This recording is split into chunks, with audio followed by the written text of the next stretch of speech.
అల్లు అర్జున్ గారు హీరో అవుతున్నారు, తేజ గారని ఒక డైరెక్టర్ గారు ఉన్నారు, ఆయన ఇంట్రొడ్యూస్ చేస్తారు. అదే తేజ గారి డైరెక్షన్లో నితిన్ అనే హీరో అనౌన్స్ చేయబడ్డాడు. అక్కడ అల్లు అర్జున్ గారిని అనౌన్స్ చేసి తర్వాత మళ్ళీ ఇంట్రొడక్షన్ చేస్తానని చెప్పి పేపర్లో వచ్చి తీసేసేపటికి he hurted a lot. Positive గా తీసుకునే పర్సన్ అండి. ఫస్ట్ జయం సినిమా తనకు వస్తుంది అనుకున్న రోల్ రాకపోయినా తను దాన్ని నెగిటివ్ గా తీసుకోవాలా, దాన్ని ఒక ఛాలెంజ్ గా తీసుకుని ముందుకు పరిగెత్తాడు.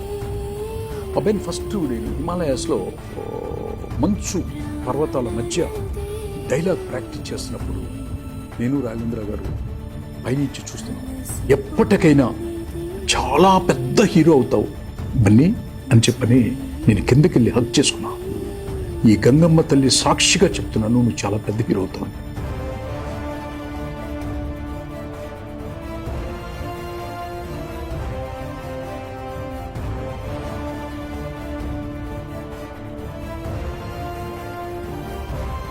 బన్నీని నిన్ను అంటే వీళ్ళు నాకు ఫ్యూచర్ స్టార్స్ అని ఊహించా, కానీ నువ్వు ఆ మార్క్ అచీవ్ చేయలేకపోయావు. ఇవాళ పాన్ ఇండియాలో హైయెస్ట్ రెమ్యునరేషన్ తీసుకుంటున్నాడని సోషల్ మీడియాలో వింటున్నాం. It's not a joke.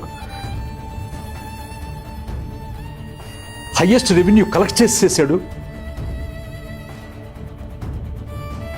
గ్రాఫిక్స్లు, అడావుడులు, బ్రహ్మాండాలు లేకుండా ఓన్లీ పెర్ఫార్మెన్స్తో చేశాడు. గెటప్లు వేశాడు, డ్యాన్సులు చేశాడు. ఆ యొక్క పాత్ర పోషించటం అనేది నాకు తెలిసి భారతదేశ చలనచిత్ర పరిశ్రమలో పుష్ప క్యారెక్టర్ కానీ, క్యారెక్టరైజేషన్ కానీ, ఆ యొక్క పెర్ఫార్మెన్స్ కానీ ఇంకొకళ్ళనైతే నేను ఊహించుకోలేను.